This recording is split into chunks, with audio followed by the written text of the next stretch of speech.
I never thought I'd own an Amazon FBA brand generating over $90,000 per month in profit, especially by spending $0 of my own money. But here I am sharing exactly how I did that. Because in mid-2022, I found an Amazon FBA brand and convinced an investor to fund the entire $190,000 purchase. And now less than 3 years later, that business brings in over $90,000 per month in profit. And you see, this isn't a fluff story, overnight success tale. It's a real journey with real numbers, hard lessons, and a lot of humble pie along the way, to be honest with you. And if you're an Amazon FBA seller, especially if you're going ahead already doing 5 figures a month in revenue, stick around because I'm going to show you how I turned a small Amazon FBA brand and turn it into a powerhouse, and basically what you can learn from those, opportunities there. So how did this start? Right? So like every big success story starts with spotting the right opportunity. And in my case, it was going ahead and being on Empire Flippers, which is a marketplace of buying and selling online businesses. And one particular listing caught my eye. And it was an Amazon FBA brand by the name of Maverick that had steady sales, solid reviews, right? It was making $23,000 per month in revenue and netting right around $6,000 in monthly profit. And the asking price was $190,000, and that was a 30x monthly profit multiple, which basically was in line with other Amazon FBA brands in mid-2022. You see, I can see the potential in this business. The niche was promising, which had products that were room to grow, and the business had been ticking along without any advanced marketing or any scaling strategies for that matter. So in other words, it was a good brand with great bones. It was just under optimized. And based on my experience, I have been running Amazon FBA brands since 2018. I told myself that I can go ahead and better optimize what was already there by just going ahead and fixing a few things, right? The only problem is that I didn't have $190,000 lying around in cash. If not, I would have bought it myself. So this is where an investor comes in, right? So here's the thing, instead of going ahead and walking away from a great deal due to me not having that money up front, I leveraged my track record and my experience. So I reached out to an investor in my network, someone who knew I had built and scaled Amazon FBA brands successfully from scratch. And I basically said, there's an Amazon business that I believe in. If you put down the money to buy it right now, I'll run it and we can go ahead and share the profits. And honestly, to my surprise, he was on board with it, right? So we structured a deal where I put $0 down and he funded the entire $190,000 purchase. And in return, he would get 70% equity in the business from day one, and I would get 30% equity for basically working on running and scaling the actual business. I mean, was it really hard going ahead and giving up the majority of the business? Honestly, yeah, it was, but I'm owning 30% of the company, which is better than owning 100% of nothing, right? We already have a track record, profit, and revenue to show for it. And remember, without his cash, I couldn't have bought it at all, right? So keep that in mind. We also included like a performance clause to align like our incentives. So if I could grow the business to $75,000 in profit every single month, I'd earn an additional 10% equity. So that meant that my stake would jump from 30% to 40% once I hit that target. So it was like a win-win. He liked that, I had skin in the game as far as going ahead and scaling these profits. And I love the idea of earning a bigger piece of something that I could go ahead and deliver myself, right? Because $75,000 at that time seemed like a crazy number to reach. So let's kind of break down this whole deal structure, right? So the purchase price was $190,000 for the business and the inventory. So I was funding $0 and the investor was going ahead and funding the entire $190,000. And the equity split from day one was 70% for the investor and 30% for myself as the operator, right? So how we purchased this business was seller financing. So we went ahead and put 50% up front, which was $95,000.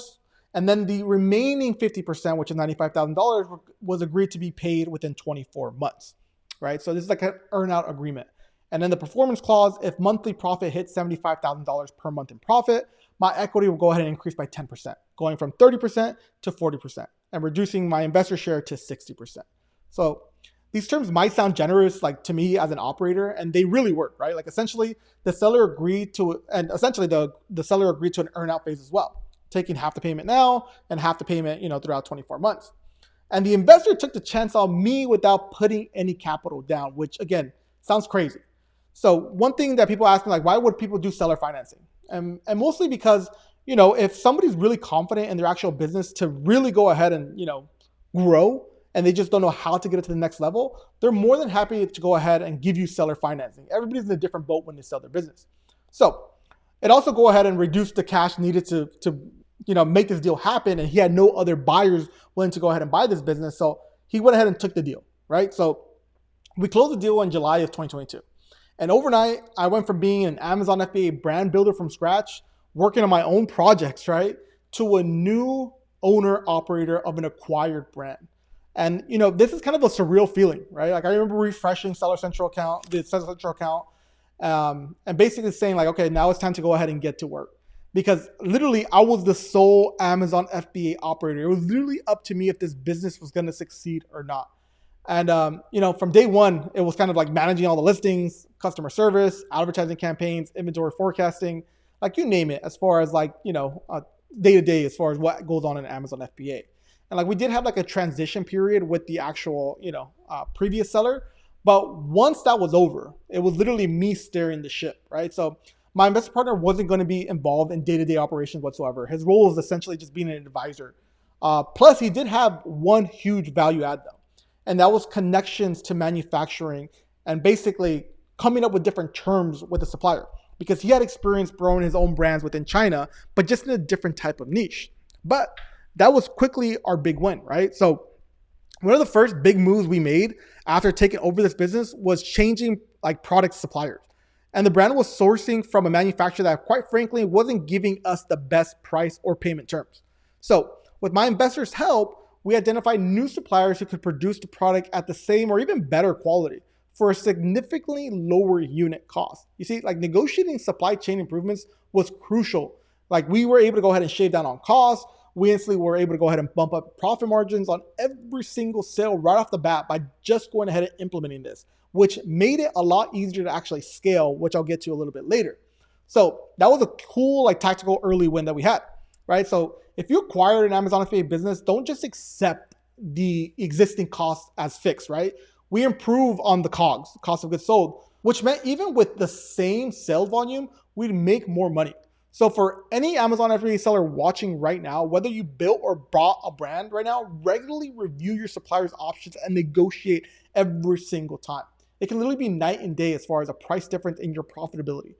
Scaling from $6,000 per month to $75,000 per month, with a better supplier deal in place, I turned my focus to growth. And that was kind of the number one objective, to try and hit that $75,000 per month. So remember, I've been selling on Amazon since 2018 and had a deep experience with building brands from scratch. Now I had to go ahead and have a new playground as far as a brand with an existing customer base, an existing product line, and just been waiting to go ahead and get scaled up. So how was my approach? So the first thing I went ahead and did was optimize the listings, right? So I dove into product listings, sharpening copywriting with better keywords, updating product images, split testing titles and bullet points, main images to try and help with impressions, click-through rate, and ultimately conversion rate, right? The goal was to improve conversion rate, but by going ahead and doing all of that, it helped it. So even small tweaks can boost your sales without spending a bunch of different money on ads primarily, right? But that was the bigger kicker. Number two is expanding advertising strategy. You see, the previous owner had been cautious with Amazon FBA PPC. So he would run out of budgets by midday and only focus on auto campaigns specifically. So I saw a bunch of room to grow as far as increasing ad spend wisely. So that's focusing on high converting keywords that we're already going ahead and doing well, refining different campaign structures. And over a few months, we ramped up advertising like crazy, which boosted up revenue significantly without going ahead and having a spike in ACoS, which basically meant that we had more revenue at a healthy profit margin, which equated to more profit every single month. And then inventory management. This is where people get stunted when it comes to growing on Amazon FBA because we all have cash flow issues. So we made sure that the product in stock that we had were, basically able to go ahead and scale from there.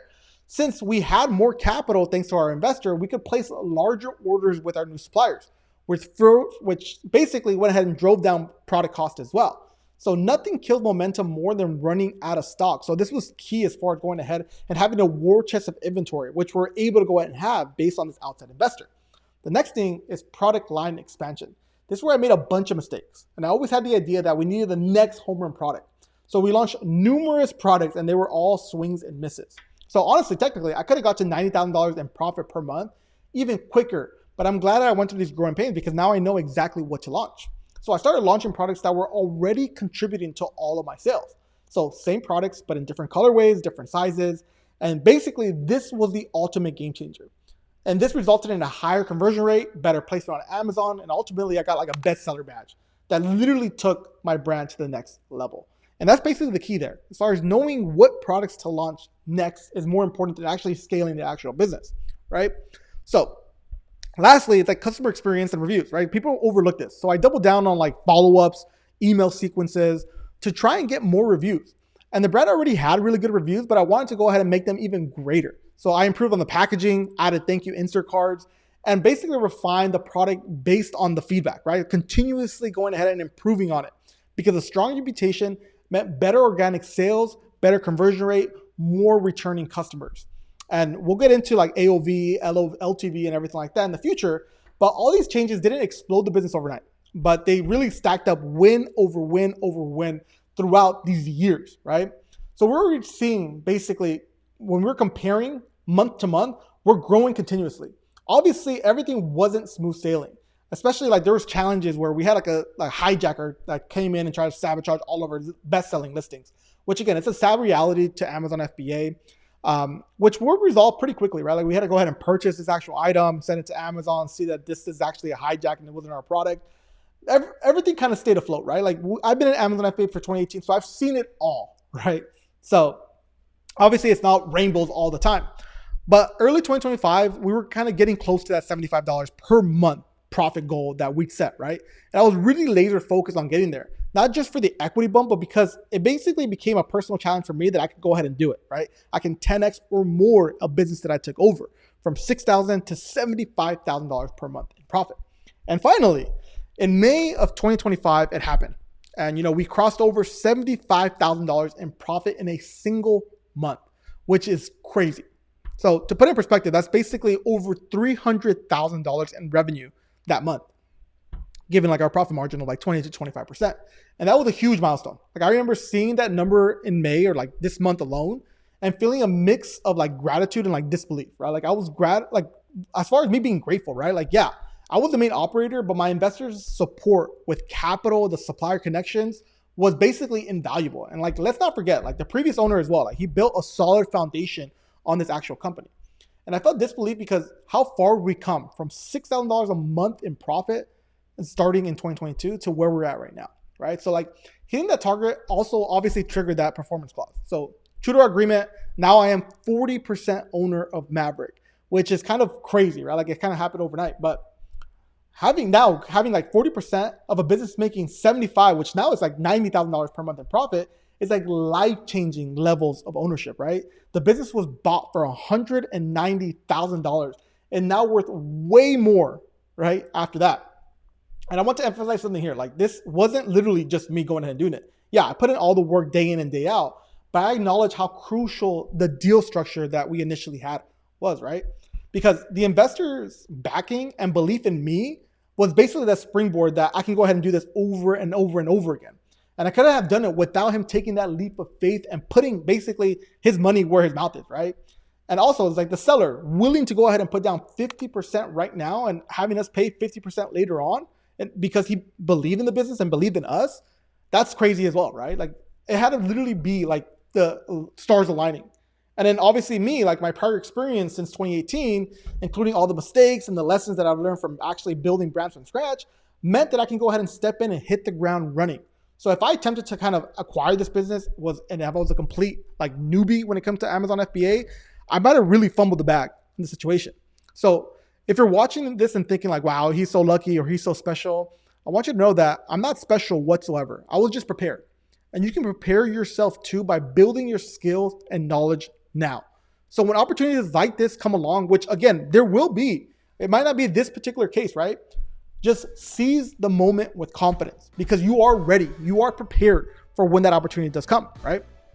So before I continue on as far as like how we went ahead and are faring now, I want to do a quick reality check and offer something for those of you that are kind of looking to like level up your Amazon game, right? This story is not typical and it's definitely not a get rich quick scheme, as you can go ahead and tell. It took me years of learning and then nearly 3 years of grinding on this acquired business to reach these results. And I'm sharing these wins and struggles to give you a transparent look of what it really takes to get to this level, to scaling at this level.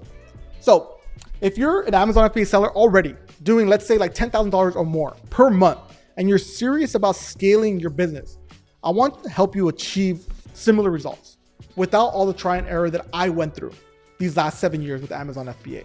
And that's why I launched a mentorship program for current Amazon FBA sellers who are ready to push to the next level. In this program, you get one-on-one coaching calls with me, in-depth accounting audits, right? So I'll go into your account and actually audit your business.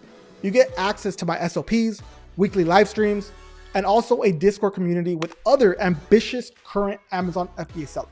Basically, I built this as a support of what I wish I had back in 2018 when I first started figuring out Amazon FBA. And if this sounds interesting to you, check out that link in the description below and let's go ahead and book a free call, right? There's no pressure. I just want to go ahead and get the chance to talk to you about your business, your goals, and see if mentorship is even a right fit for any of us, right? So I love connecting with everybody that watches my videos. And if you want to go ahead and fast track your success, it would be an honor for me to go ahead and take that call with you. But now that you've heard the story, let's highlight some key takeaways that you can apply to your own Amazon FBA business. Whether that's going ahead, if you plan on acquiring a business or simply scale the one that you currently have right now. Which, number one, you don't need to be rich to buy an Amazon FBA business, right? Or any business for that matter. I started this deal with $0 out of my pocket. Creative deal making is possible, regardless of what industry that you're in. So if you find a solid business and you have the skill set to run it, you can attract the right investors and partners. So focus on building reputation and a network of people that trust you as an operator in any type of industry that you're in. Number two is align incentives in the deals. You see, the way we structured our deal gave everyone a reason to kind of push forward. The investor put his money, but he also gave me a big stakes as far as being motivated. So I had a performance equity, like a performance bonus, like in this equity. So I was literally hungry to scale this actual business. Even though it felt impossible when I first got started, I knew that there was a goal in mind, right? Number three, optimize early for quick wins, right? When I'm taking over any business or I'm auditing any business itself, I look for low hanging fruit. Like for us, it was supplier costs, PPC, listing optimization. You see, these quick charges boosted profit very, very quickly. So every Amazon FBA business has some areas that they can go ahead and improve on fast. Identify them and act decisively because you're going ahead and literally leaving money on the table. Then it's like leveraging experience, right? Or borrow someone else's. My prior Amazon FBA experience saved me a lot from mistakes that I could have went ahead and made. So if you haven't been through the ringer yet, consider getting a mentor and advisor to guide you through the entire process and just to avoid common pitfalls. Because, we have proven strategies to go ahead and scale the business, which brings me on to the last point, right? Scale strategically and not recklessly, right? Growth for the sake of growth can backfire because you can go in the negative very, very quickly. We see a bunch of businesses do this. We reinvested profits smartly, right? More inventory when we saw that there was demand rising, more ad spend only when it was profitable, new products only after validating that there were actually products that were going to do well. The results were that profit grew and revenue grew in tandem, right? We weren't overspending and being negative each and every single month. So last thing is just kind of stay humble and keep learning. So this journey reinforces that Amazon FBA is always changing. I've seen so many changes along the way.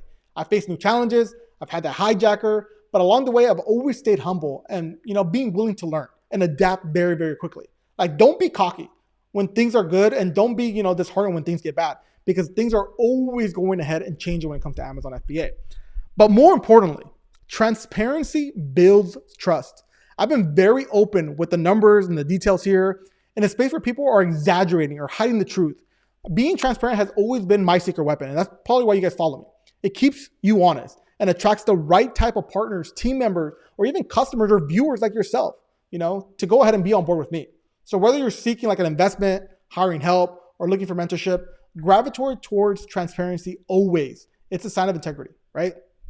And each of these takeaways is something you can reflect on in your own journey. You might not be buying an Amazon FBA business tomorrow, but maybe you can go ahead and apply creative finance to get capital for more inventory, right? Or perhaps renegotiating with your supplier next week. Or maybe simply doubling down on learning from someone who's a few steps ahead of you, right? So the key is to think outside the box in everything you do, because you can go ahead and basically get to these levels more quickly than you actually think. And again, this has been a story of how I turned $190,000 Amazon acquisition into a $90,000 per month machine. It's a story about spotting an opportunity, structuring a clever deal, and executing with focus. And I hope it showed that big leaps are possible in this business, and that sometimes the leap comes when you combine someone else's trust, which is their capital, right, with your hard-earned skills. So if you made it this far, I appreciate it, right? It means that you're serious about your business and growing it. And if I don't know, if you're an Amazon seller doing $10,000 or more, and you want to scale it up to the next level, whether that be 50, 75, or even $100,000 in profit, I invite you to book a call for the mentorship call and see how I can go ahead and reach that goal, right? In my mentorship, we work together on your business directly. I don't have any pre-recorded courses because this is tailored hands-on coaching for you specifically. So here's what you get, right? Personal one-on-one coaching calls with me. We'll tackle your specific challenges, goals in real time. In-depth audits of your actual Amazon FBA business. So we'll uncover hidden opportunities, fix some weaknesses, boost some performances. You'll get SOPs, right? Like step-by-step processes of if anything goes wrong, if you get a hijacker, this is exactly how you go ahead and deal with it. If you're looking to scale a new product, this is exactly how you do it with advertising, stuff like that, right? We also get weekly live trainings and Q&A sessions, right? So you'll learn a lot of different things and you can go ahead and ask questions along the way each and every single week. And more importantly, like you're going to go ahead and be involved in a Discord community with ambitious Amazon FBA sellers, which are just like you, right? Looking to scale their Amazon FBA businesses. So I know I said a lot here, but basically you'll have a partner who's been there, done that, walking right alongside of you to go ahead and scale your actual business. And again, I built this mentorship to be everything I wished for when I first got started in my Amazon FBA journey back in 2018. So again, click the link below, schedule a call. There's obviously no obligation here. You're not gonna get charged just to go ahead and book a call with me. It's just gonna be a friendly chat to see if we're a good fit. Because a lot of the times, I can't accept any sellers that haven't done Amazon FBA yet. But if we do decide to work together, awesome. We'll put our heads together, start scaling your business to new heights. And if not, no worries. That's why I always like to still offer free game on YouTube. So if you have any questions about how I scale this business or anything in particular, as far as what you want me to go more in depth about, make sure to leave a comment below. But thank you for listening to my story. And I hope it fired you up to go out there and crush it with your own Amazon FBA business. But remember, big results are possible in this game. And sometimes it's the opportunity of a lifetime and the ones that you actually create yourself. So stay focused, stay humble, and as always, happy selling.